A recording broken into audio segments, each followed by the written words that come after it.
Why are you so far away from me? Because you won't scoot over.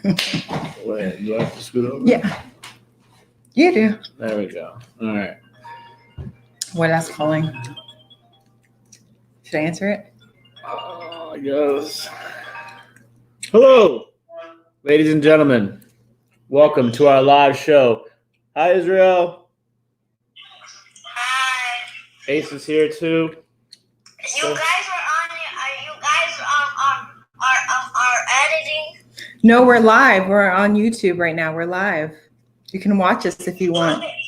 Huh? You can watch us if you want. Get your new laptop. Huh? All right, we'll talk later, okay?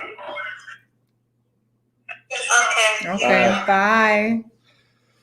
All right. So, hello to the early birds in the building. Mark Constellation Pegasus was first here. Asked us how we were doing. We are doing well. Yes, we are. They just they've ordered lockdowns here in DC and Maryland now. So we will still be operating business as per usual. Josie's over here trying to touch stuff. What you trying to do? Turn the light on. Oh. Yeah, that's great. That's perfect. All right. Who else is here so far? We have Turnock in the building. What's good, brother? My man Harry in the building. Also, good to see you, brother. So yeah, today we are going to go over some depression glass stuff, and also have a box of hats that we're gonna unbox here live on YouTube. So I know that there is been some issues with the live notifications going out. So there's. Can I drink this or no? Yeah, go for it, Josie. Okay. It won't be flagged? I don't know. Okay, we'll find out. But yeah, as you guys can see, there's not a lot of people in here right now, just quite yet. So hopefully those numbers will pick up as we continue our live stream. Chat disconnected for a minute. Really? Oh, shoot. Was that on your end or on our end? Who knows? Who knows? We'll find out. Yeah, so obviously with depression glass, it's like a lot to do and a lot to deal with. So we're just gonna kind of like give you guys a introduction to the world of depression glass. And like I said, we'll break the ice first with a nice unboxing of hats. Oh, Ace, tranquilo. This guy. Is the box open? No, the box is not open. I just got it here. So what are you going to open it with?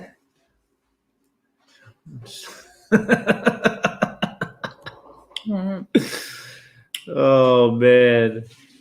Yeah, Harry should know about drinking on live streams. 2 drink minimum, baby. Cernock says he sold a bunch of hats recently. Really? My man Tommy. Yo, what up, homie dog player? I totally understood that 100%, my man. Yes, Josie's lipstick is amazing. Thank you. I've been using this new brand. Well, it's not a new brand. It's a new color for me. I like different makeups that they sell at CVS, and e.l.f. is a huge brand that I rely on. Not sponsored. My man Suburban Beard in the building. What's good, brother? My man said he prefers happy glass instead of depressed glass. Oh, don't worry. If you sell some of these pieces of depression glass, you'll be happy. You'll be happy. All right. So we got 10 people in here right now.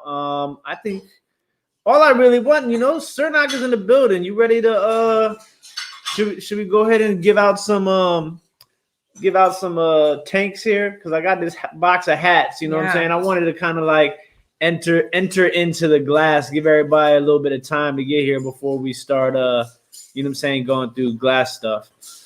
Here we go. Tommy says he sees lots of Elf and Marshalls and TJ Maxx Oh as well. yes. Oh yes. You know, I would be shopping right now if we weren't on a lockdown, but I was forced not to go to Home Depot today. That was hard for me. Yeah, no Home Depot, no Bed Bath and Beyond. None of that. Hey Susie, how you doing? All right. Pleasant Valley Picker. Happy Glam. Live from Canada. All right, so let's unbox some hats. Yes, let's do it. Before we talk glass. Hats before glass. All right, as you guys can see, I got this box. It has not been opened yet. So we're going to see what's going on. I have no idea what hats are in here. I mean, I have like a basic idea. I would hope so. Didn't you order them? I did, but they didn't show all the hats. It was like a lot of hats. Okay. So we're going to open this box. Hopefully these hats are in good condition. Where did the box come from? The box came from online auction. You know, we got to source somehow. You know what I'm saying? Ace in the building. All right. Come here, Bubba. Come here. All right. Let's see what we got. Stop, spray down. It's okay. Oh, wait. What is this? This is not a hat. What is this? Oh, these aren't hats. What are they? Dang! I totally forgot. I thought these were the hats. What are they? Or what is it? So the hats must be coming later tonight. These are sweatshirts. Oh, darn. Oh, man. Okay. So this is the first sweatshirt right here. This is crisp. All right. So no hats. No hat. But we have vintage sweatshirts. Check this out. This is like in crisp condition. NFL Experience. What is the date on that? January 26, 1997. I mean, this is crisp. Logo. How old were you? Logo at 1997? Yeah. I was 13. Oh, man. Logo Athletic. I want to.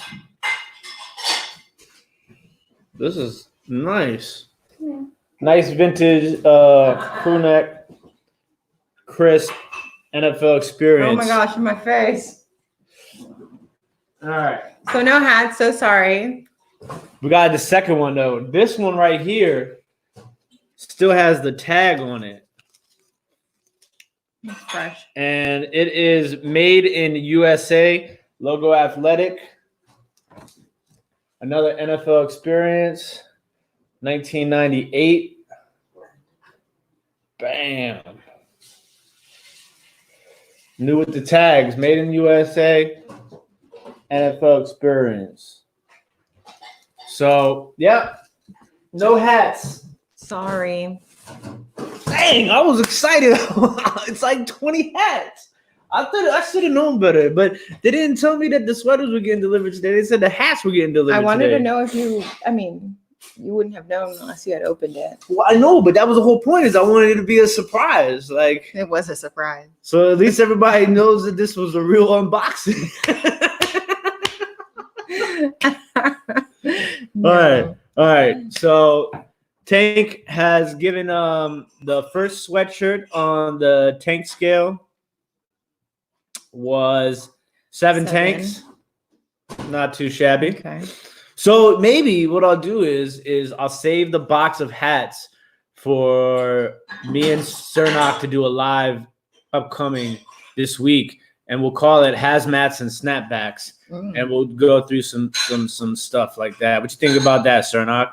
And then 7.75 on the one with tags. So Okay. the tags kind of gives us A little 75%. little 0.75 0.75 boost. You know what I'm saying? So yes, it was a surprise. Total transparency. What's up, Rob and Lisa? How y'all doing? And I forgot to say hello to Kelly. Thank you for stopping by as always. Fred Chapman, how you doing, sir? Thank you for coming through and enjoying some Depression Glass Hour with us. Tracy, can we start fresh, please? Well, you completely missed the unboxing of hats that was actually sweatshirts and not hats. So yeah, you know me, that's the thing. I'm always gonna come up with something creative. You know what I'm saying? You about ready to be in Glass's session, and then me and Cernog gonna do snapbacks and hazmats and snapbacks. So I'm excited. That should be a dope, and we'll just throw out tanks everywhere. So it's gonna be a good time. So Okay. Let's go ahead and talk about some depression glass. So first of all, we I'm going to tell you like some things that you guys should have when it comes to like, you should probably keep these no matter what you're doing, but like these are definitely some things that will help you tremendously, on the hunt for glass. Same thing goes with china, porcelain, ceramics, stuff like that. So first thing, everybody knows what you need to have. You need to have your black light. Okay, this is like numero uno, and you should have more than one. Soon as the over the years black lights come out, you guys can get more of those. But you always got to have your black light. I keep one in my backpack, one in my car, one in the house. So that's a must. Also, one of these little. Is that mine? This is yours. I was looking for it. What you mean? When? Today. It was on the floor in your room. And you just grabbed it? I just grabbed it just now Okay. before we started. Okay. So you wasn't looking that I far. was looking for it today. It's funny enough that you found it. So you got the black light, and now you got to have one of these little measuring tapes, because the difference on a cup, on a bowl, on a platter of inches means hundreds of dollars. Yep. So, especially if, say, you're buying a lot like through Facebook or, an auction, something like that, Mm-hmm. you want to you want to make sure that they measure them, because that's how you know what you're getting by the measurements of the bowl or the plate or the cup. Because as you see, as you will see as we go through some of this depression glass, the inches make a huge difference. It's not just in glass, that's in life. So that will show you guys. Yeah. And I mean, like it's so many different things, especially, there's a lot of similar patterns too. So, sometimes besides like looking at where the seams are placed or where things on the way that the handle is or the feet are, the measurements can help you determine a lot of different things. So yes, we have all gotten to the joke now. Okay, so that's what you need. This is like you're in the field, the war zone, like you gotta have like the front line of the hunt. These are your two friends. Okay. Now for back home, you gotta have these. You gotta have books. The internet's good, but the books are the best. You guys, I'm sure you can find some of these books online. Look for them when you go to estate sales, especially like big estate sales, because a majority of the time the people that were collecting this stuff that are at the estate sales had books too. So you can also find these at like antique malls also. So these are definitely yo, that would be so dope. That would be nice. Little Let's make one. Yeah. We're adding to the merch store. Everybody's gonna end up getting one free piece of merchandise because y'all keep giving us all these good ideas. So yeah, there you go, Kelly. Find them at Goodwill. I used to, before like I got my collection to like as many books as I have now. Like I probably have, how many books do you think I have, Josie? Oh, you have over 45. More than that. Yeah, I said over 45. So I'd say roughly around 70. I think I got like over 100. No, I think it's around 70. Well, we'll see. So yeah, so always be on the lookout for these books. It's not just the depression glass books, but any sort of book. I have books on lunch boxes. I have books on comic books. I have books on primitives. I have books on tins, bottles, tobacco memorabilia, Coca-Cola memorabilia, like all that stuff. So it's super important to try and stack up as many books as you can, because it's a good. David's in the building. How you doing, brother? Good to see you. I just shipped out a Shaquille O'Neal sweatshirt to Ireland today. It was not easy figuring out that address. Oh, God. So it's really important to have these books. Like, you know, even if you're just like, you just want to take the book, like before you even find a piece, right? You just want to take the book and kind of just go through it, because, you know, the image will stay in your mind, especially when you see certain dollar signs, you know, like those, it kind of like gives you like a heads up, because it's a lot easier. Steve, how you doing, brother? It's a lot easier. Thank you for joining us today. Pick and roll, pick and roll, pick and roll. So it's a lot easier to know what you're looking for before you're hunting than to go hunting and bring something back and then find out like, oh man, this is only worth $2. Yeah. But I mean, and the prices obviously are different in these books than what they are now. But what it is important to notice is, you know, so say there's something in the book that says, okay, the salt and pepper shaker are $250 and the cup is $2, right? It may not still be $250. It may be more, it may be less, but at least you know, like that of the entire set, that, you know, those pieces carry the most monetary value of them all. So that's definitely super important to have these books. So as far as depression glass, you know, you hear the word depression glass and a lot of people think like it's just green glass or it's just pink glass or it's, you know, depression glass. Technically, if you want to get like real technical, you know, they say that depression glass, you know, is obviously from in and around the depression glass era.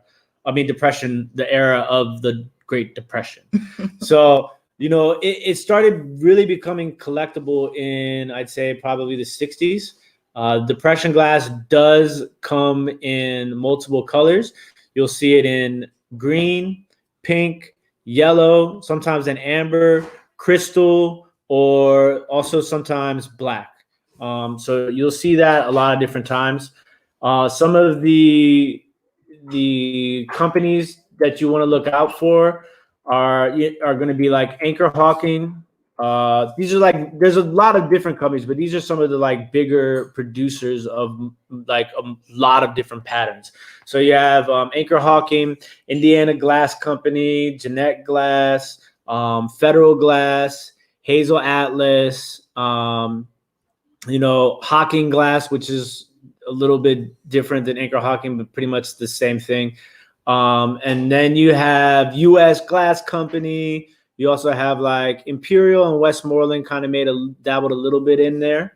But the other thing that's super important to kind of understand is that depression glass was not just those cheaper models and those companies that are making it. Jody, thank you for stopping in, brother. Another important thing to know is that there is a lot of glass out there that is depression glass, but is not thrown into the same lumped category as like the mainstream depression glass. So I have another book here, Josie. You want to show me that book? Okay. So there is also a section of depression glass called Elegant glassware of the Depression era. So there's a lot of times the etchings, you know, you'll be able to tell the difference after a while, sometimes just in the detail of the etching of the glass, the shapes and the patterns. But a lot of times also what's super important is the makers. So, you know, Cambridge Glass Company is a glass company that like I always look for just because they make really nice stuff. And it sells because a lot of people out there collect Cambridge glass. You have to remember this too, is that a lot of people will talk bad about depression glass, but depression glass is just like anything else. There's always going to be people who are collectors. And as a reseller, that's all you need. All you need to know is that there is a base of collectors, and it's like the thing that's really interesting about depression glass is the way that it was produced allows it to be easily collectible. And then once they start to get to that complete collection of a pattern or a color, or they want all the colors in the entire pattern or multiple patterns, then they start seeking out the really tough to find high-end pieces, which is super important. So some of the glass companies that you want to look out for that are like elegant glass makers during the Depression glass era was, like I mentioned, Cambridge Glass, Consolidated Lamp and Glass Company. I actually just sold a pair of salt shakers made by that company, and they got pretty good money on those. Duncan Miller, who also makes some Carnival glass. Fenton in its early stages. Fostoria makes some really nice glass. They also make some lower end glass. Heisey is a really popular, highly collected, makes really nice stuff. I sold a little mustard jar. Remember we got that when me, you, and your mom and TT went to the antique mall in Annapolis. I think I paid like $5 for it, and it sold for like $100. So like definitely like a great company to look out for. Payton City Glass, Tiffin Glass Company, New Martinsville Glass. I have some really nice glass by them, and then McKee Glass also. So like that's just some companies for you guys to keep an eye out for. So Mel wants to know if the glass is heavy. Not generally. I wouldn't say no or yes. So I find that the earlier pieces are usually thinner and a lot more delicate, and therefore it makes it a lot really not heavy at all. But like, see, when I think of heavy glass, I think of like Murano, like that, like real, like thick art glass. Mm-hmm. So, but depression glass was also made in like the late 1920s, and typically when they were given out, it was given out for free. So I don't think they were heavy at all. Yeah, I mean, a lot of the depression glass was like promotional glass. Yeah. So like when you would like buy like prizes, cereal or something like that, you'd get like a bowl, things of that nature, which is super interesting. So yeah, like Mark knows, I mean, Heisey just makes some really, really nice stuff. Mm-hmm. So where we are now is along in this glasses in session is you guys have your tools that you need for in the field. You got your tools you need for at home. And then I also, a lot of the green glass, depression glass, is going to be uranium glass. So that's what there is. Also a lot of the depression glass that has been reproduced and remade. So sometimes it's interesting to see those pieces because they won't glow, and then the older ones will glow. Mm-hmm. But also there is some depression glass that does not glow. Like Indiana Glass Company made some sandwich glass that some of their patterns don't glow. Teacups will come in the bag of sugar and flour to be used as a scoop. Yeah, I mean, like it's super interesting. All the way that glass in China was getting to homes back then. Like you would never imagine that in today's world, which is like kind of crazy. So basically what I've done is I've gone through these books. I didn't really do as much prep as I wanted to because today was a crazy day of packing. Do you want to mention what you packed today? I think it'd be good. Well, I can mention what I packed today, but mention it. I want everybody to watch the video that's going to come out either tonight or tomorrow. So yeah, I'm going to be dropping a What's Sold video either tonight or tomorrow morning because I was so busy packing today, I didn't get a chance to edit it, but I did film it, so that was good. Okay. So what I did was I bookmarked a bunch of different patterns, and what I'll do is Josie's going to go through the bookmarks. We'll kind of talk about it, and then I'll share some images and price points on the screen for you guys so that you guys can kind of get an idea of what we're looking at and what we're talking about. Also, you can feel free to ask questions at any point in time. I will have the questions up on my phone so that I can answer them if you guys have them while the screen is sharing and I can't see the chat. Yeah, I mean, Carnival glass, it's insane. Yeah. Like, I saw the piece of Carnival glass on online auction the other night. Two pieces actually. One was Fenton, Lotus and Dragon. I think that's what the pattern was. But it got a little too out of price for me. But that was like a super awesome piece right there. And then there was this other one. I can't remember what it was called. It was like a sea something. It was a little smaller dish and it had a fish on it. But like some of them sell for like $600, something like that. The auction was up to like $230, $240 last I saw. So it was crazy. David, thank you very much. I really appreciate that. My mom actually had nothing but amazing things to say about you guys. She really likes you. So if you get my Duke's approval, and you're in. You're in there like swimwear. You know what I'm saying? What's going on, Gimbal? Evening to you as well. All right.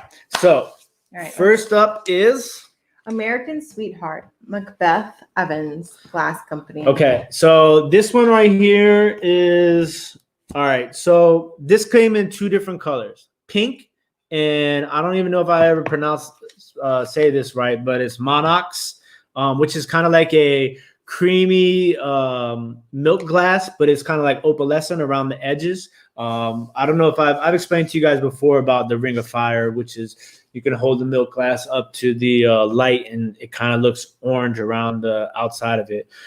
So now I think this pattern has actually been reproduced. So this is one of those patterns you want to watch out for as far as reproductions. But what's the most valuable piece you see there?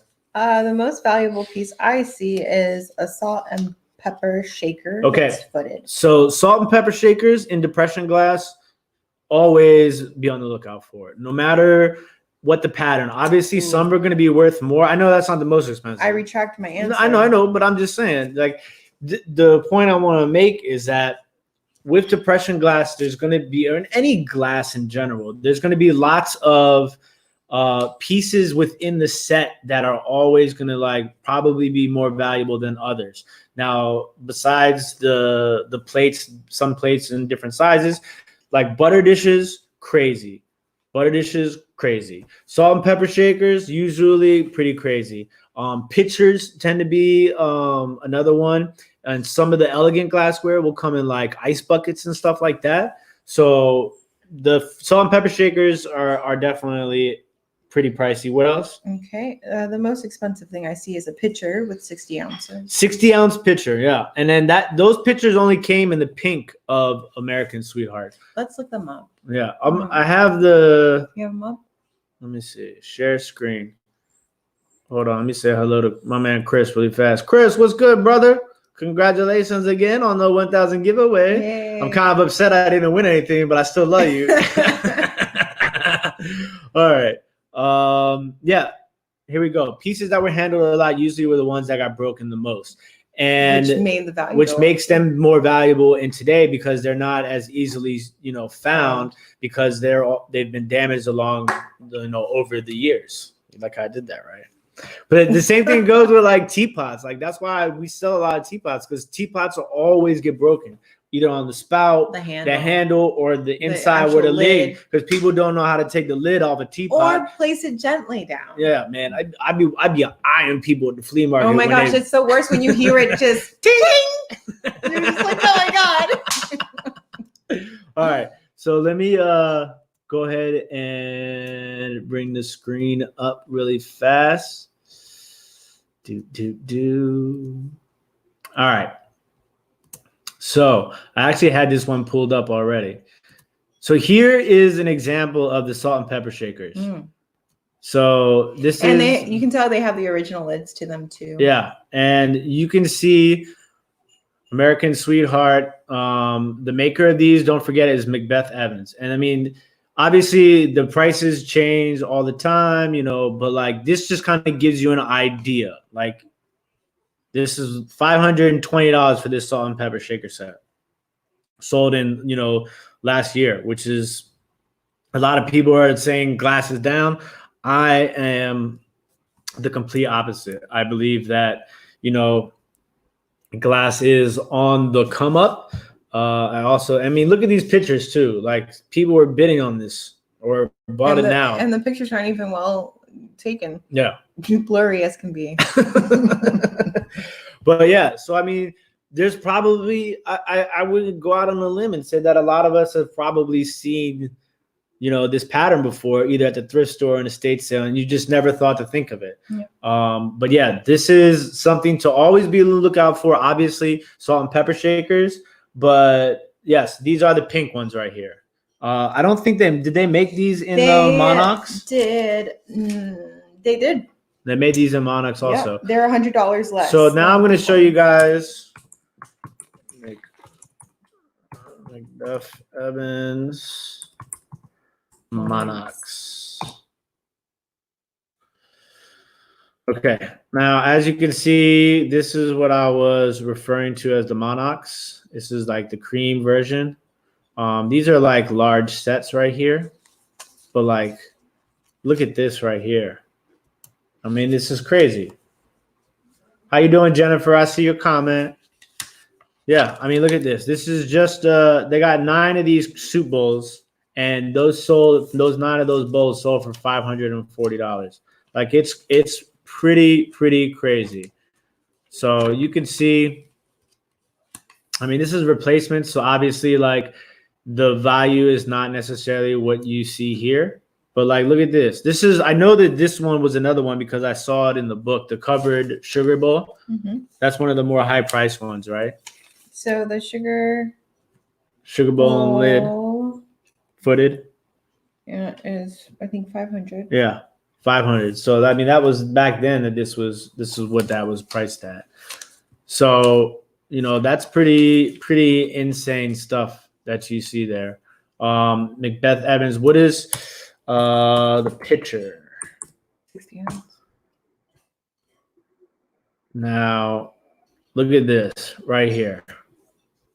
Now, these are a little bit older in date that those are sold a long time ago. Let me see if I can find one that's sold more recent so you guys feel a little bit more comfortable. But I mean, like, you can see these pieces are crazy. There we go, right here. 2019, this picture right here sold for $525. It's pretty. I mean, it's a gorgeous piece, but look at that. You know, like this is why you have to familiarize yourself with these patterns, because who knows how many times you might have passed this picture, you know, and it's like you don't think about it because people have programmed you to think that depression glass is worthless. It's not necessarily always the case. I mean, obviously, a lot of this stuff, you know, changes over time, and you have to find the right buyer. But what happens is like it's still important to, you know, understand that these pieces are out there. I will add that pictures are very expensive, and I have another example. We have another example of a picture that catches a lot of moolah. Which one is that? The avocado? Yes. Okay, so avocado is probably a pattern a lot of you guys have. You know, and I mean, that's the thing, because you're not the only one. Somebody who looks at glass has done the same thing. Like I used to just I spent a lot of time so focused on the uranium glass aspect of depression glass that I didn't really think of the pink glass as being as valuable because I was caught up in the hype of the green glass. So it's like, you know. No, like he really was. Yeah. Like, so like, really. He would come home with about 20 pieces a day. Yeah, I got some crazy pictures I'll show you guys one time of like literally hundreds of pieces of glass that we ran out of space really quickly. Yeah, and this is the other thing too, is like even at the thrift store, the yard sale, anything like that, like even if you buy something for $2, right, and you have to resell it for, it's not like a most valuable piece, you sell it for $10. Mm-hmm. I mean, you're not losing money and you learn something. So it's like always, you know, take a risk. And then you can always sign up for my Patreon, which is free of charge. All you gotta do is subscribe to the YouTube channel, and my Instagram, and I will always be willing to help with what I can, and it's so difficult. There's people who have spent lifetimes looking at glass and studying glass and still only know what they've honed in on, which is why I try to like stretch myself across like different, styles and different, all different things. Now, This is always a great question. So generally, no markings. Cambridge glass will have, and this is another thing that's super important too, is like to familiarize yourself with companies' markings. So if you go back and watch this, or if you actually are taking notes, just go to the companies that I named you and look at their markings. Now, generally in the earlier days, nothing was marked. So, and then later on, you might go through a company's phase of placing a stamp or sticker. And stickers are so hard to keep track of because obviously don't stay on the item itself. So generally, no markings. Yeah. So, but some of the, like towards the end of the Depression era stuff, the Hazel Atlas will mark some of their stuff. Federal Glass will mark some of their stuff sometimes, but even not all the pieces, just certain pieces within that pattern are marked. And years. Yeah. So it's definitely like, it's very difficult when it comes down to identifying. That's why the understanding the patterns makes a huge difference. There are certain patterns that are like very similar between two different companies. Yeah. But that's why it's so important to understand the patterns. Like even hobnail, for instance. Yeah. You can feel a hobnail vase and you'd be able to understand truly, is it a Fenton hobnail? Is it a Westmoreland hobnail? You really need to know and feel the pattern in order to distinguish which is which. Yeah, because all the hobnails are all different, but in the same. And there's older hobnails like Hobbs and Bruckheimer. Their hobnail is completely different than any of the newer hobnail stuff, which is crazy. Okay, what would you call like the fact that glass wasn't so symmetrical and it had like a little like dot in the bottom of the pondtail. That's when the glass is blown. Okay, explain. Yeah, and it's usually an older make. And I don't know if I've ever been saying it right, but like when blown glass has on the bottom of a glass, you'll see like a mark or a rough area. They're called pondtails, or I mean, people say it a different way, but it's basically from where when people were blowing the glass, when they break the piece off of the stick from blowing it.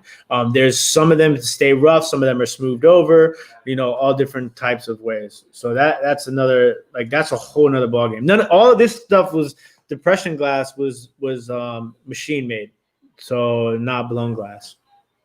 There you go. Heisey, I forgot about Heisey. Heisey does have they're also marked as well. And you have to really look at it too, because a lot of this, people have tried to make like the other makers' marks on their glass before. Because I once found this hen on nest that I thought was Heisey, and then I realized, is it the one I broke? No. I realized that it wasn't, because it was like the H was inside the diamond a different way, which was really weird. And somebody messaged me too and was like, Heisey never made a hen on nest. And then sorry, my bad. I'm learning too, brother. Is there newer crap being made that looks very similar? Yes. So and it glows too. Now let's see. For example, like dang, I know. There's certain ways to tell the difference of them, but it's very. I thought floral. I thought maybe this pattern was actually reproduced, but I mean, you could kind of tell by the feel of the glass. That'll definitely be it. And then the colors. Sometimes colors, they made certain pieces in a certain color, but when they reproduced it, they made that piece in a different color. So you kind of just have to do a lot of it's a lot of research. I mean, it's a lot of back and forth. But I think over time you kind of learn. But you just have to, the details. It's just like anything else. Like with the details and things that were made back then and reproduced over the years, even though a lot of the glass molds get used over and over again, you can still kind of feel it. A lot of times too, it depends on little things like like if something has a flower in the pattern, the leaf might be like in a different, like might be smaller on a newer one or bigger on a newer one than it was on the old ones. So yeah, I mean there's a lot of these things that were reproduced. Florentine, Sharon was reproduced, Adam was reproduced, Mayfair was reproduced, Madrid was reproduced. What else? The sandwich glass was reproduced. It's a lot of different stuff out there, but it's just like anything else. I mean, like you learn with bags, you learn with clothes, you learn with a lot of different things that it's once you kind of get into the flow of it and you start feeling it, you can kind of understand. But yeah, that's also all right, David. See you later, brother. Also, a great point.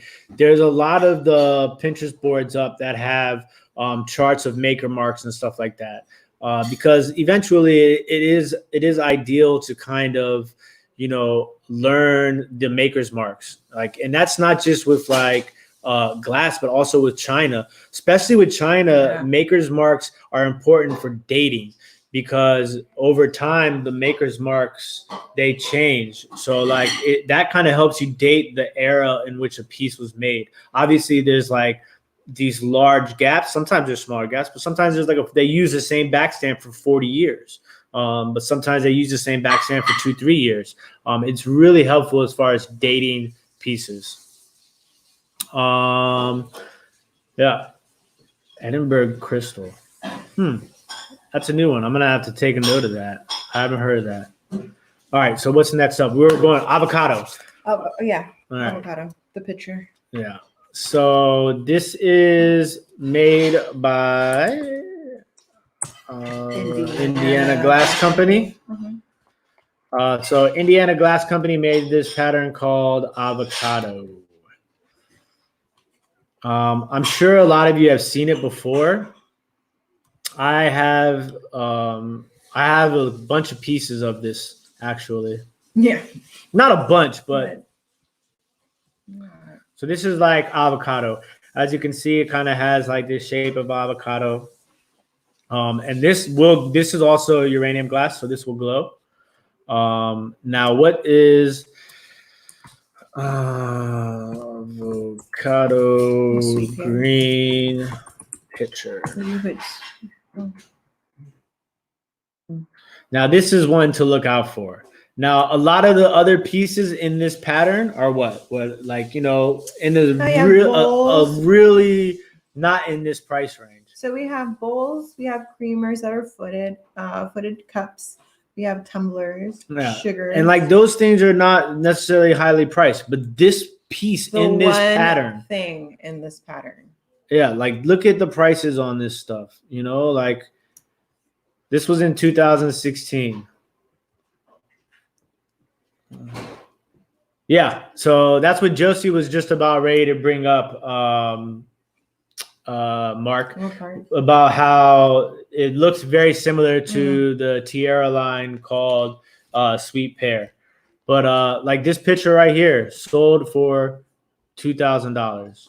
You know, like that's now, you know, this is something to look out for. Fostoria Glass did make Depression glass. They made glass during the Depression time, but they also made a lot more of what we referred to earlier in the show as elegant Depression glass. So yeah, we're gonna touch base on some of that stuff too.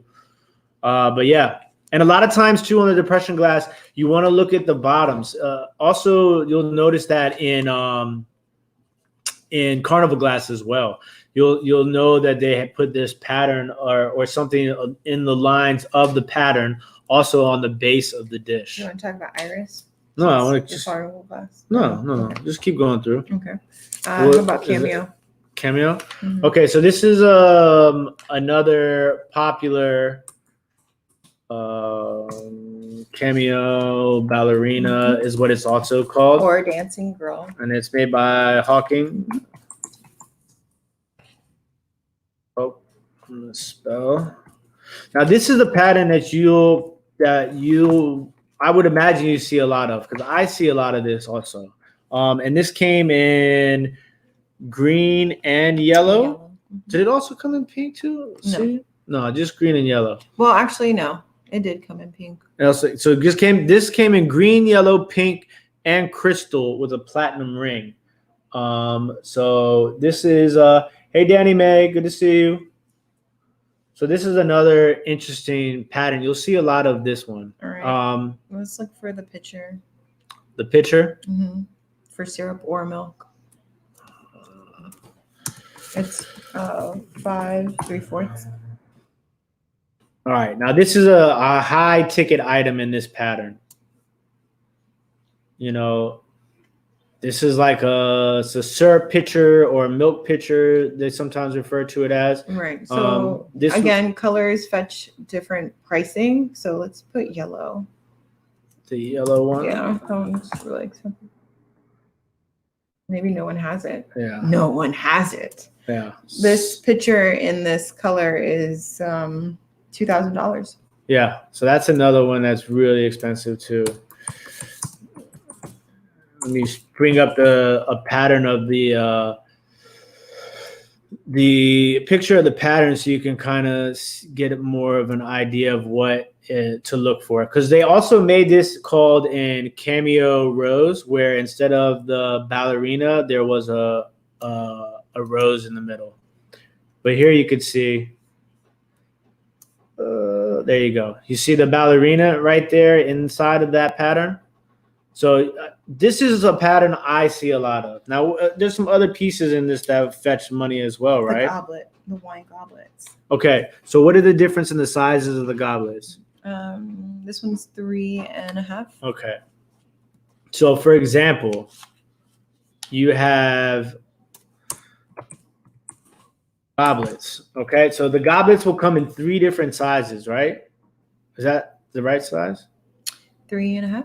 3.5-inch goblets are the most expensive one. But even at 6 inches, you're getting a good amount of money for those. 4-inch ones, a good amount of money for those. But the 3-inch ones, those are the ones that are like killer. And you probably don't see a lot of them out there. I don't think any of these have 3 inches. Really? No. Oh. So, How yeah. about the butter dishing cover? Ooh. In yellow. Butter dish. And that's the other thing too, is like sometimes something is worth more in one color than it is another color. Here you go, butter dish right here, $255, $145. I mean, No one has it in yellow. nobody probably has it in yellow, because if they had it in yellow, it'd be up there. Nope. Okay.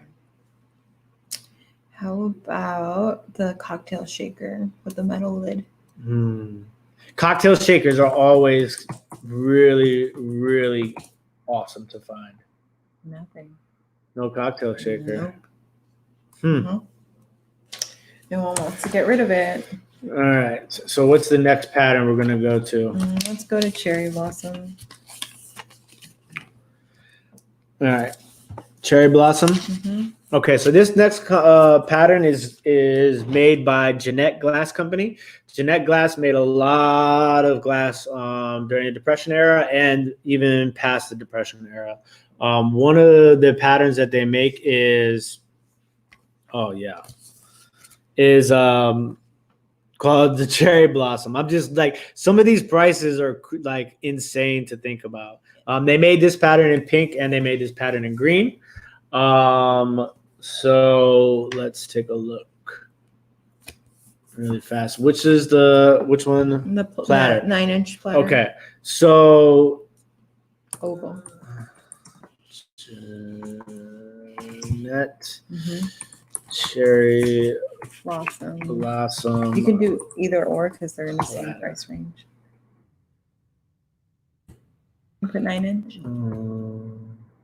Well, this is an interesting one to show too. So like the mug, like you just gotta think about like the pieces that you don't necessarily think about all the time. There you go. I mean, Mark has crazy dope stuff. If you don't know, Mark is Constellation Pegasus. He is amazing. Measuring cup with the egg beater connected to it. Yeah, that's always a good piece too. I think those are like off set pieces. So they're not necessarily like pieces that are made with the set. A lot of times you'll see those with like advertising pieces where like Anchor Hawking or Hazel Atlas or Federal Glass would make those pieces for another company. I know we've gotten a lot of measuring cups that were depression glass. Yeah. They were really heavy. Yeah. Yeah, same thing. Mixer. A lot of times too, you'll see the juice reamer that you had that you showed me in your live the other night.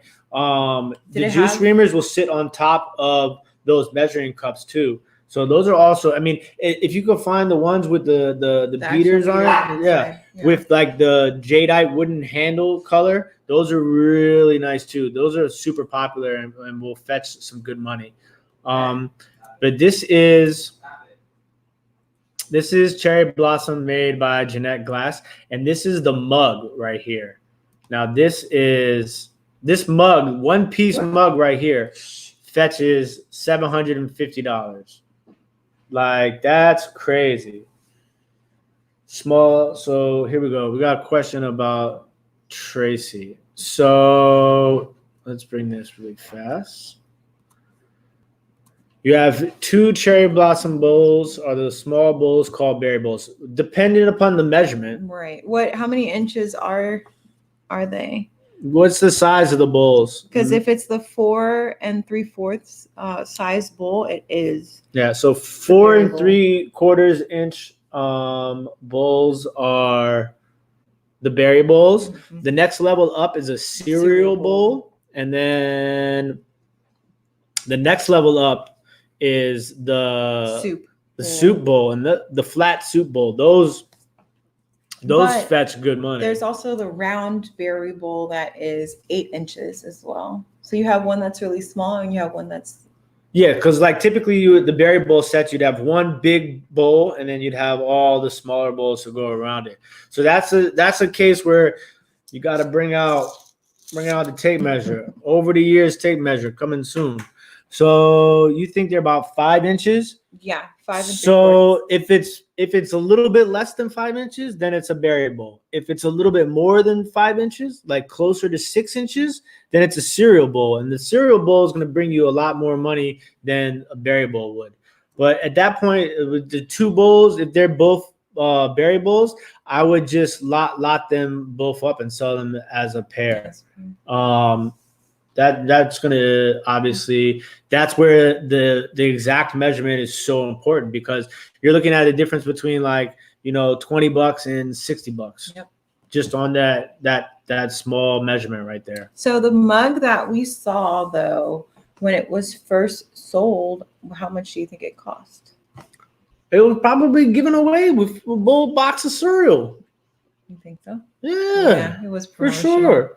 And I mean, like, so they have a platter that is a 9-inch oval platter, and they also have an 11-inch oval platter. And the price difference is like 100 to 1.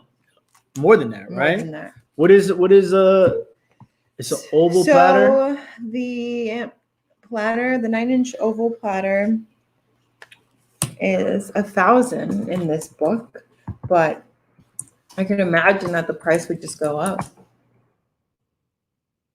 Like, can you imagine feeling like being somebody who had this platter and just, I mean, it's so hard to find. There's probably not even one in here.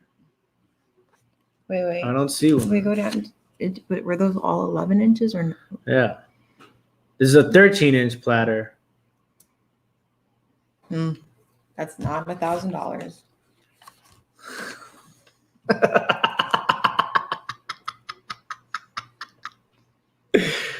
The salt and pepper is once again, salt and pepper shakers. Always buy the salt and pepper shakers. Always.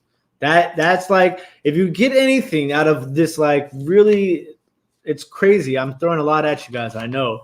But like salt and pepper shakers, if you guys can find salt and pepper shakers or depression glass, like, it's insane the amount of like money that some of these will bring. Mm-hmm. Let's see if we can find some shakers. Look at those. Here we go. The tops don't look original though. It doesn't matter sometimes. All right, so let's take a look at some more crazy shakers. Look at this. Whoa. 1,600 for the shakers. You know, I mean, like, you just can't Beat it. always get the shakers, and it's tough too with shakers because you know the pattern sometimes it's so like, I mean, look at that. You got to think about it. These shakers are probably this big, you know, like, but I mean, this guy got $1,600 plus for these shakers. He which probably is, spent like $10 max. yeah. I mean, these are the things that you need to be on the lookout for, like shakers, butter dishes, awkward sized dishes, you know. Awkward sized dishes. So what was the next one? What's another one? Do you want to move away and go to Carnival or No. I mean, we're not. I just wanted on this one. There was something I wanted to. The picture? No. Oh, the difference in the goblet sizes, but it's fine. He's like, I was Yeah. going to the next one. Let's do yellow. Okay, so this one rides the line between typical depression glass and elegant depression glass, or elegant etched glass, or etched depression glass. And this is made by a company called Lancaster Glass. This is probably their most popular pattern, which is Jubilee. So let's see. Wow, I looked that up. What are you looking at in Jubilee?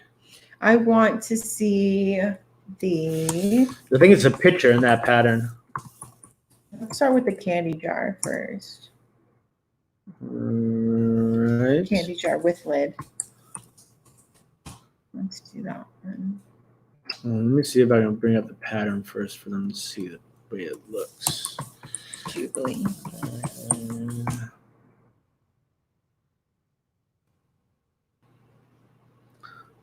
There we go. All right. Here we go. All right, let me show you guys what this pattern looks like. So this is an etched glass. As you can see, this is just like a drawn version of it. I mean, this is insane. Like, they're selling this. So you see, it's kind of got like this flower going on here.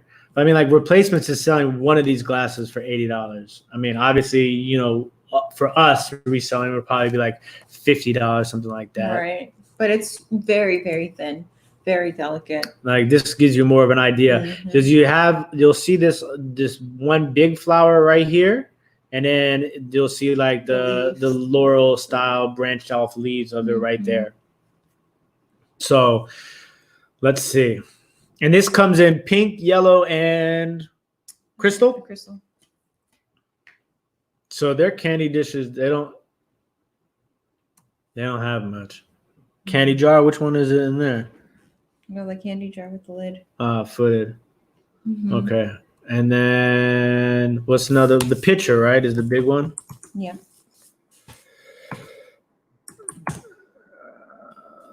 This is, the syrup jar too. Look at this one. That's a nice one too. But they don't have it on there either. See, some of these pieces are so hard to find that there's nobody even selling them right now. But that's a nice pattern to look at. You'll see a lot of that pattern in yellow for sure. Let me grab the charger really fast. Okay. The next one I think that we should explore is the golf.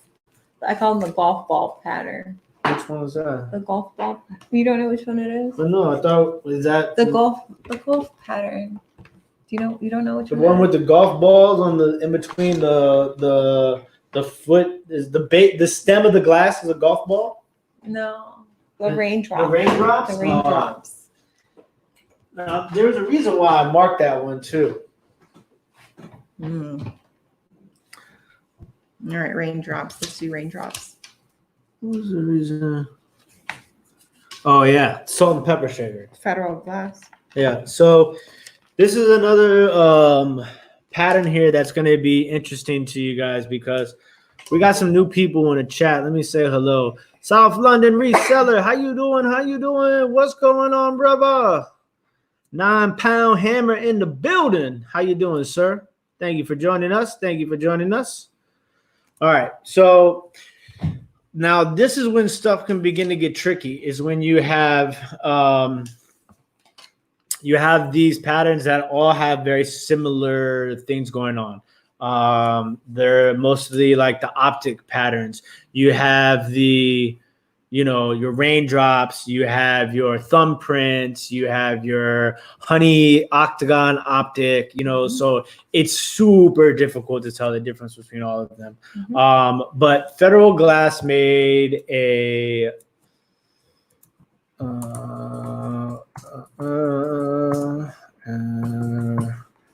raindrops. Now, this one is probably a pattern you'll see a lot of in the thrift stores also. The best way to kind of like differentiate sorry, sister, my bad. I was talking to 9-pound hammer when I said brother. Sister, South London reseller. Jen, sister. Okay, my bad. Okay, so let's take a look at raindrops. So this one right here is like these circular. They're very circular. The other ones that you'll see are going to be more of an oval shape to them, or more like a teardrop, which is interesting to me that this is called raindrop. I know, it looks like a golf ball. It looks like, this is why Josie calls this the golf ball pattern, because they look like golf balls. Fair. But once again, you go to, I wonder if anybody has the shakers. It just doesn't know it. No. Oh. No. It's crazy. Well, the shakers previously would fetch $400, and that was a couple 15 years back. Now I'm guessing you get a good $550. Yeah, I've sold the shot glasses are good money too. Oh yeah, and they're pretty small. The plates won't bring you that much money, but shot glasses do really well. Stemware does really well, but this is going to be one of like your lower end pieces right here, the raindrops. So let me see. Dang, I lost my. There we go. You lost your way. All right. So what's next on the list? Let's move away from. That was the last one in there. Yeah, and let's do elegant. There's 2 more pages. Where are those other 2 pages? I want to walk away from these. Okay, we could walk away from that one. What was this one? We can't. We did this one. Oh, we did that one? Yeah. All right. So now we're going to go into some more elegant glassware from the Depression era. Yeah. Now, this stuff will be more along. Hey, Dave, thanks for dropping in, brother. This stuff will be more along the lines of Art Deco shapes and styles. Ooh. Yes. All right. So we haven't shown you guys any Black Forest yet. Let's do it. Or even black Depression glass. So this is the first one. I'm going to show you guys the first Black Depression glass I ever saw. Over Black glass. Now, Hazel Atlas made a Depression glass called Clover was the name of the pattern. Hazel Atlas.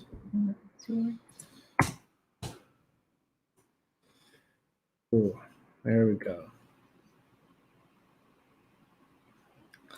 Now, this stuff is hard to find, but I have seen it in the wild.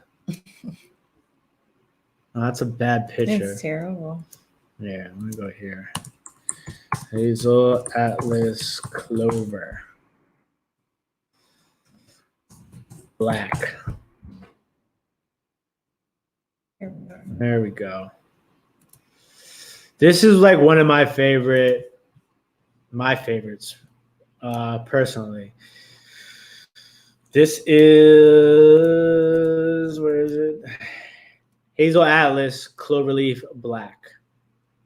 I mean, I personally, this is like one of the things I've been trying to find myself, like in the wild. This is the ashtray here. A lot of the Depression glass era ashtrays had these areas right here in the middle for you to keep your matches. But this is black Depression glass. Hazel Atlas, the name of the pattern is Clover. And this is like a piece that I've been trying to find personally for a long time. But I love this stuff right here. These are badass. But some of the, back to the real, this is some really nice stuff. Payton City also makes really nice glass. This is called Black Forest. Now, even though it was called Black Forest, it came in multiple different colors. Mhm. Pink, green, black, what else? Amber, Red, crystal. So look at this stuff. Now you can see the difference here because of the intricacy of the etching on this glassware is different.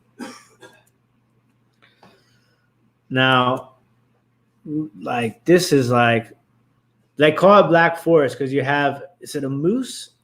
So there's two different types. There's one called woodland. There's one called Black Forest. And the Black Forest, I think, is the moose. Deerwood is the one with the deers. So this one is a moose. So you got to know your difference between a moose and a deer. Yeah, and so. Okay, can I read this? Yeah. Black Forest pattern depicts moose and trees, while deer and trees are on deerwood. Pieces of etched deerwood. Look at that. Have been found on Payton City blanks, which adds to the confusion. Thank you. Yeah, so like this stuff is like, and here you go. This is one black one right here. I love this stuff. So is that a deer or is that a moose? That's a moose. That's a moose. But yeah, that's a moose. That's black Depression glass right there for you. That's a moose. And it's a horrible picture, but somebody got a lot of money for that. So that's Black Forest because it's a moose. Yeah. Deer and trees or woodland or deerland. Deerwood. Deerwood, excuse me. Deerwood. Vintage collecting lady, thank you for joining us. How are you doing? Down the rabbit hole. How you doing? Is that Jeff Rasband? Oh No way. That's my man Jeff Rasband. That's going to be crazy. He looked like my friend from back in the day. Yeah, I've sold the checkerboard ashtrays, a lot of those. That's another one you'll see a lot of. So, yeah, here you go. No problem for the Canadians. No.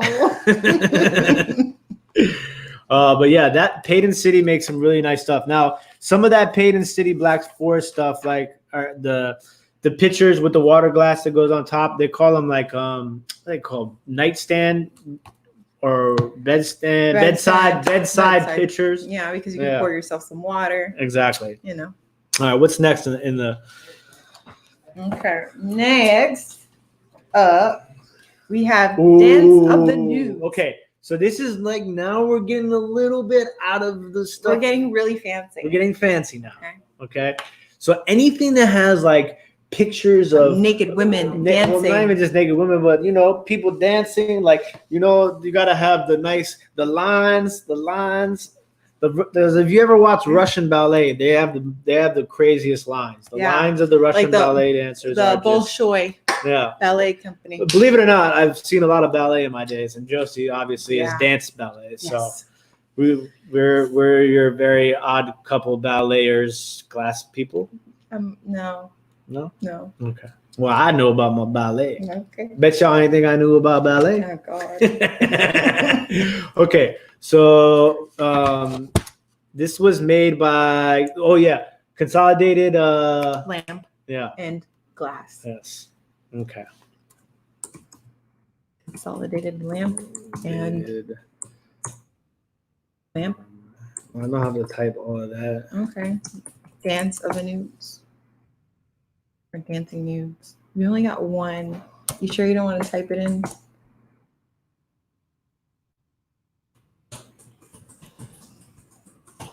Okay. No. Whoa, bless you, Jim and Eddie. Where'd that come from? Oh, you're definitely gonna have to type it all in. Man. Consolidated lamp and glass. And glass.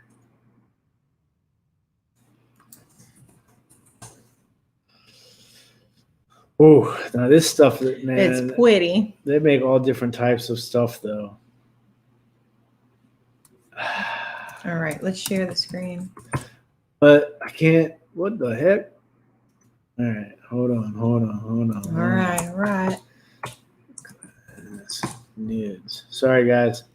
They're not coming up. They're not coming up. Just Oh, I Dancing know nymph? why. Yeah. Dancing nymph. Yeah. Okay. Is that? That's Lalique. Lalique made it also. That's the thing that's so. Lalique is probably more expensive. Absolutely, way more expensive.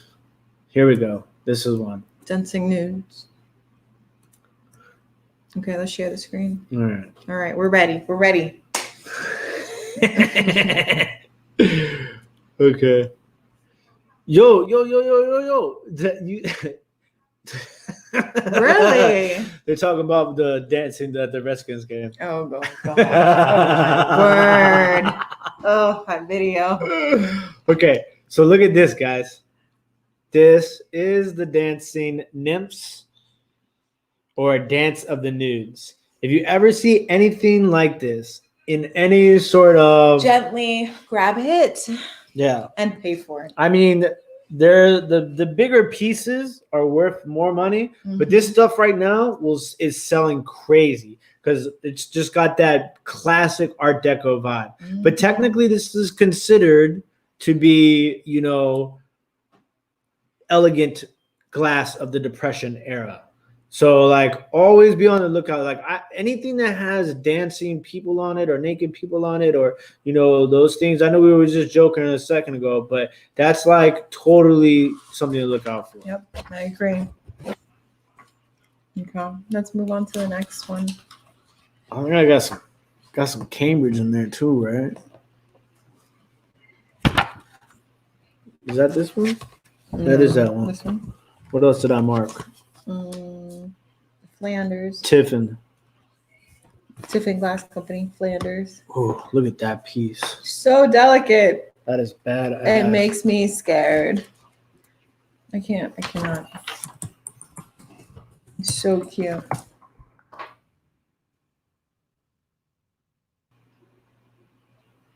How delicate that is.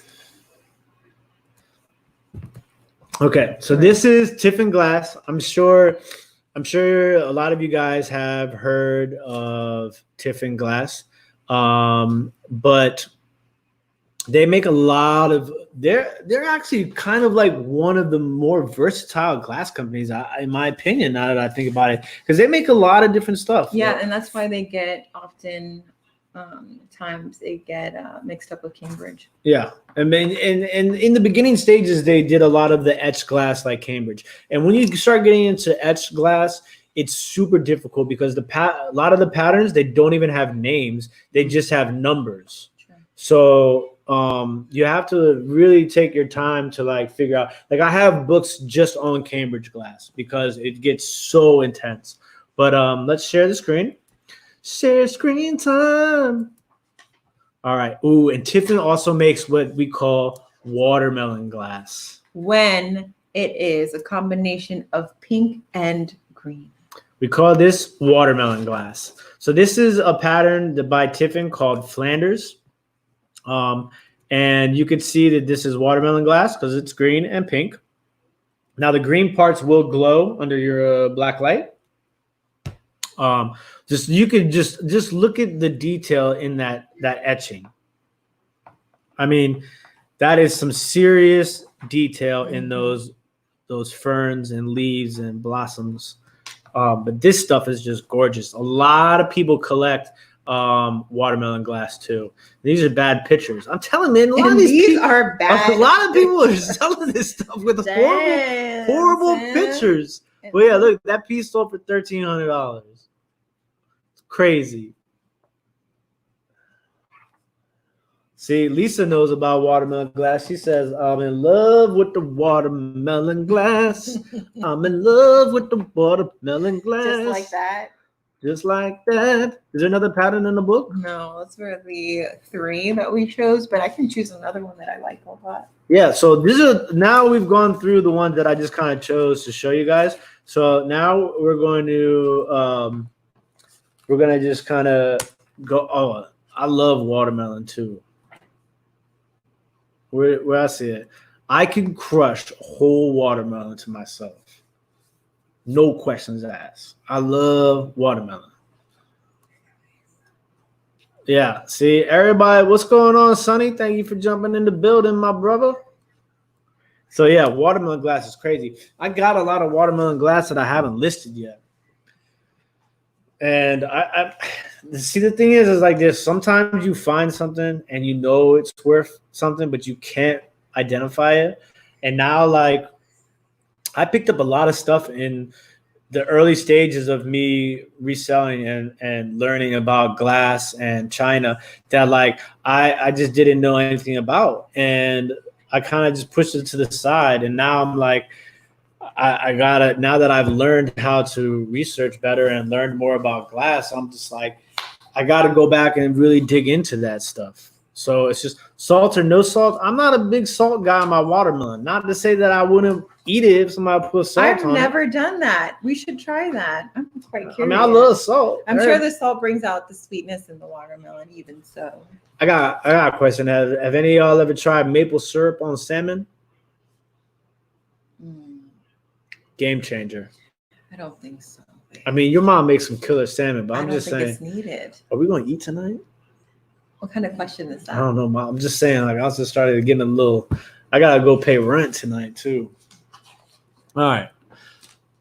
You know, I don't know about y'all, but they still want rent here in DC. I'm sure that's everywhere. Is it? Yes. All right. I don't want to give these people too much. Let's just pick one more that we like. I think we went over all the ones that we like. We went through Apple Blossom, right? Yeah. Yeah. Okay. Then I didn't want to choose it. No. Switch. Nope. Nope. Mm-mm. Mm-mm. Oh. No. Cupid? Oh, yeah. Hayden City Cupid. Okay. Let's take a look at that one. I didn't know anything about China until one house clean out. Now I have probably over 100 teacups, some high end and some signed. Yeah. So when I first started, I remember people telling me that teacups and teapots were like super popular. So I was buying so many teacups, and it took a while for me to really understand the difference between like a nice teacup and just a regular teacup. So Ainsley, I know Harry and I have talked about this before a bunch, but Ainsley to me is the easiest teacup to sell especially because of a lot of the colors that they use. They use a lot of turquoise. Anything turquoise sells. Anything. Cobalt blue and glass too. Like cobalt blue glass is great to sell. What are you gonna say? Go ahead. One of my best memories is when we came across a cobalt blue poison bottle. Yes, the cobalt blue poison bottle is insane. Hayden City Cupid. Ooh. That was beautiful. Go up. That one. I don't know if you guys ever see these before, but in any sort of glass, these, I can never pronounce them right. Basically, they like old school water coolers, but they call them s'mores. I don't know, but they are awesome. Look at this. And then this glows too. And look at the caddy on that. It's gorgeous. With the pheasants right here. And look at that. So basically, you fill all this up with a beverage, maybe even liquor or absinthe. But look at the detail in this etch. This is Hayden City. The name of the pattern is called Cupid. It's gorgeous. So look at that. And I mean, so like the handles themselves are silver. Yeah, and then look at this one in blue.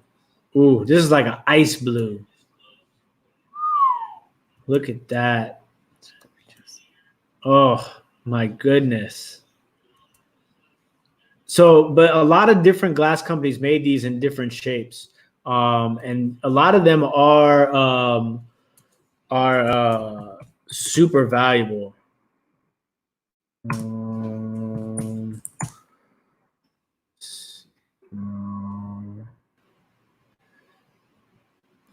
Oh yeah, here we go. one. Look at this one, Vaseline glass, and look at that. You see different It's shape. a different shape. Comes with the cups. It's got the etched glass right here. Like I just love these. We saw one when we were in Where? we were at the antique mall in Delaware. Oh, that was pretty expensive though. It was, Yeah. but it was still a pretty good price. Oh, yeah. It's still over. Yeah, I mean, like that stuff is not. It's not like you're gonna run across one of those in the thrift store, but you might. Here goes a Cambridge glass one. Look at this. But if you do, grab it. Make sure you grab it. Right, I think we got another question. Yeah, the blue one was insane. Yeah. Gorgeous piece. Here goes a question. What does the maker's mark look like? So for Payton City, no maker's mark. I've never seen a Payton City maker's mark. Maybe a sticker. But that goes with a lot of glass. Like all this glass stuff is just, it's so difficult to find, you know, the pieces with the sticker still on them. So if you ever do, make sure you don't take the sticker off. I've had to wash pieces and not take stickers off. So look, you told me about this the other day. I totally forgot about it. I'm gonna write it down right now. Okay. One pug life. Yeah, I'm gonna check it out, Gimbal. I forgot you told me about that. Yeah, Dick, you see that, right? That's the difference between like, you know, mass-produced depression glass and elegant glassware of the Depression era. But you know, sometimes it's not easy to necessarily tell. I mean, those shapes and those sizes and those actual different pieces, like, you know, it's easy for you to tell. But like there's just so much beautiful glass out there, and it's coming back, people. Like, and I've thought about it, you know, and for the last 2 years, I stockpiled. Big time. I bought Depression glass. Like, you know, like you have to think about antiques, vintage items, in anything that you resell. Sometimes you buy it when it's low, and you know you have to you know hold on to it for it to actually become valuable. And especially with Depression glass, because Depression glass is getting ready to, a lot of it, the early stages of it is getting ready to hit 100-year mark, which makes it a proper antique, which really increases the value of it. This kills me the most. I get so livid sometimes. Wow. It drives me up the wall. Yeah, it's bad. I mean, you can't save it. You can't save the sticker because by the time you peel it off, it's gone. Just the way that they be stickering and taping things. Okay. Oh my God. The tape is the worst. So I've seen people tape a whole lid over the teapot and destroy the gold rimming on these teapots. Yeah. It destroys my heart when I have to strip the whole. It's just terrible. It's terrible. And then Josie will tell you, I have these like Winnie the Pooh things, and they're like in these plastic cases, and I don't know what they did to them.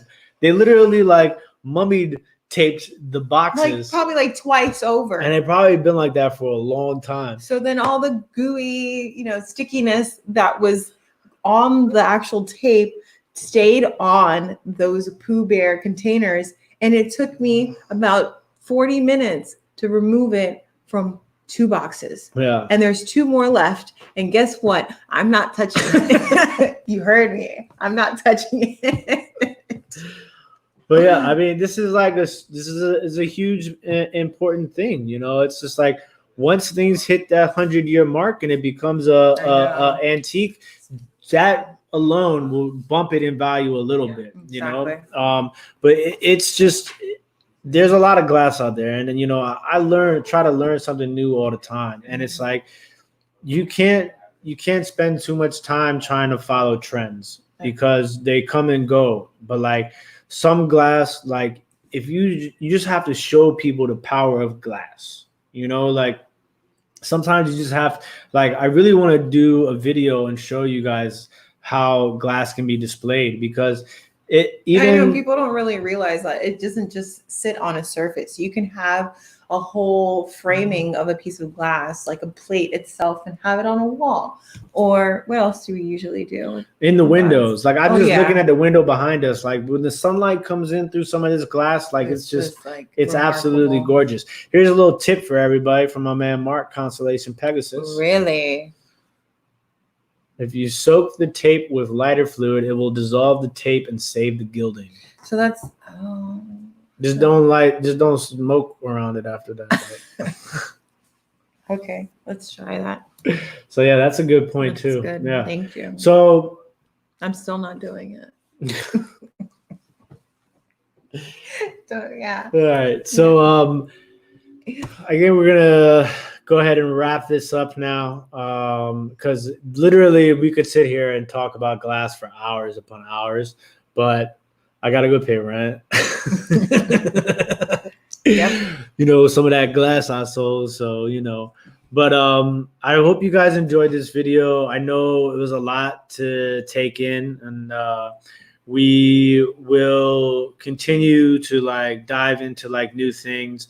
I want to try and get a way to get a list or something together, like people, if you want to like comment and like ask us what you want to learn about more, like what you guys are interested in finding out, like what intrigues you the most about glass, china, antiques, anything like that. Exactly. Because the last thing we want to do is repeat ourselves. And if you guys have a curiosity that we can help you scratch, I mean, like, let us know. And I mean, like, this can be a lot of fun too. You know what I'm saying? Like, hopefully once like all this crazy restrictions and stuff and the world gets back to a normal place, we can like, you know what I'm saying? Do a road trip together. Yeah, because like we want to show, like we want to get out in the wild, you know what I'm saying? And like, I just hope that we can provide you guys with some sort of like information or guidance, because like, when I was starting out, I knew nothing, and like, now I think I learned a lot. I feel like I know a good amount about glass now, in China and antiques and vintage stuff in general. I mean, we're getting close to 2,000 sales on Etsy. eBay has been on fire, and like we've expanded into other things. Like we're sponges of knowledge. So yeah, we're just trying to have a good time, maybe make people laugh, make people smile, and learn. So we appreciate all the love and support. If you haven't subscribed to the channel, make sure y'all click the bell so you guys can get notifications when we drop new videos. We're going to be dropping a new video. I don't know if I'll get around to it tonight. Probably tonight or early I'll probably finish editing it and drop it tomorrow. But there's some good information in that new video as far as like items that look out for that I've sold. But I can't thank you guys enough. You guys have always, been super supportive, and I just hope that we're giving back something to the people. So thanks again, everybody. Have a great night. Stay safe. Don't forget to pay rent. No one's gonna forget. All right, love y'all. Bye. Peace.